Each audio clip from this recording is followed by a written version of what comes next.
இன்றைக்கி வந்துட்டு என்னோடய ஸ்டைலில் பிரியாணி ரெசிபி எப்படி பண்ணலான்னு பார்க்கலாமா. செம்ம வெயில் அடிக்குது. ஸோ வெளியில் வந்து நான் கொஞ்சம் நேரம் நின்றுட்டு இன்ட்ரோவுமே கொடுத்தாச்சு.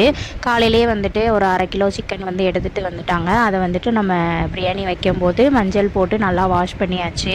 பிரியாணி வைக்கிறதுக்கான தேவையான இதெல்லாம் வெங்காயம், தக்காளி அது எல்லாத்தையுமே நான் கட் பண்ணி வச்சுட்டேன். ஓகே, எனக்கு வந்து தம் போட்டுலாம் வைக்க தெரியாது. ஸோ அதனால் வந்துட்டு நான் குக்கரில் தான் வைக்க போகிறேன். எப்போயுமே குக்கரில் தான் வைப்பேன். நல்லாவே தாராளமாக எண்ணெய் விட்டுட்டு நெக்ஸ்ட்டு நம்ம கட் பண்ணி வச்சுருக்க வெங்காயத்தை வந்துட்டு இது மாதிரி உதிரியாக உதுத்து போட்டுக்கணும். அப்போ தான் சாப்பிட்றதுக்கு கொஞ்சம் நல்லாயிருக்கும். ஓகே, நான் பண்ணுறத அவங்ககிட்ட ஷேர் பண்ணுறேன். நீங்கள் என்னை பார்த்து பண்ணுங்கள் அப்படின்னு சொல்லலை. நீங்கள் எப்படி பண்ணுவீங்களோ அந்த ஸ்டைலில் பண்ணிக்கோங்க. நான் பண்ணுறது எப்படி அப்படின்னு சொல்லிட்டு நான் ஒரு மினி விலாகாக எடுத்துகிட்ருக்கேன். ஓகே, நெக்ஸ்ட்டு வந்துட்டு நம்ம ஒரு 2 சின்ன தக்காளி தான் எடுத்திருந்தேன். அதையுமே நல்லா கிரேவி பதத்துக்கு நல்லா வதக்கியாச்சு.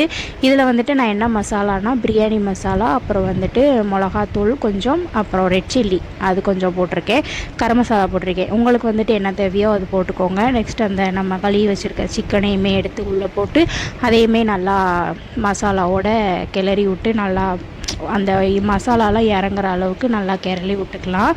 அப்புறம் வந்துட்டு நான் தக்காளி வந்து 2 தான் எடுத்திருந்தேன் குட்டியாக. அதனால் வந்துட்டு தயிர் விட்டுக்கலாம். தயிரையுமே விட்டால் கொஞ்சம் சிக்கன் வந்து நல்லா சாஃப்டாக இருக்கும். ஸோ அதுக்கு தண்ணி வந்துட்டு நான் எப்போயுமே வந்து அளவு தண்ணி மாதிரி தான் ஊற்றுவோம். நான் வந்துட்டு பாஸ்மதி ரைஸ் தான் எப்போயுமே பிரியாணி பண்ணுவேன். அதில் வந்துட்டு 1 கிளாஸ் அரிசிக்கு வந்து 1.5 கிளாஸ் தண்ணி அந்த அளவுக்கு வந்து விட்டுக்கோங்க. அப்புறம் வந்துட்டு தண்ணியெலாம் அளவு ஊற்றிட்டு உப்பு கொஞ்சம் பத்தலை. ஸோ அதனால் உப்பையுமே போட்டாச்சு. போட்டுட்டு லெமன் வந்து கொஞ்சமாக 1/2 லெமன் வந்து தூவி விட்ருக்கேன். இன்னும் 1/2 லெமன் வந்துட்டு மீனுக்கு எடுத்து வச்சுருக்காங்க. ஸோ ஃபைனலாக வந்துட்டு அரிசி எல்லாத்தையும் போட்டுட்டு நம்ம வந்துட்டு புதினா கொத்தமல்லியையும் தூவி நம்ம குக்கரில் மூடியாச்சு. பாருங்கள் எப்படி உதிரியாக வந்திருக்கா. பிரியாணியும் முட்டையும் வந்து ரெடி ஆயிடுச்சு. அப்புறம் வந்து மீன் வந்து நேற்று எடுத்துகிட்டு வந்ததில் வந்து மீனையுமே பொடி போட்டு நம்ம மீனையுமே ஃப்ரை பண்ணியாச்சு. இன்றைக்கி எங்கள் வீட்டில் லஞ்ச் வந்து பிரியாணி, முட்டை, ஃபிஷ் ஃப்ரை. அவ்வளோதான். ஓகே, பாய்.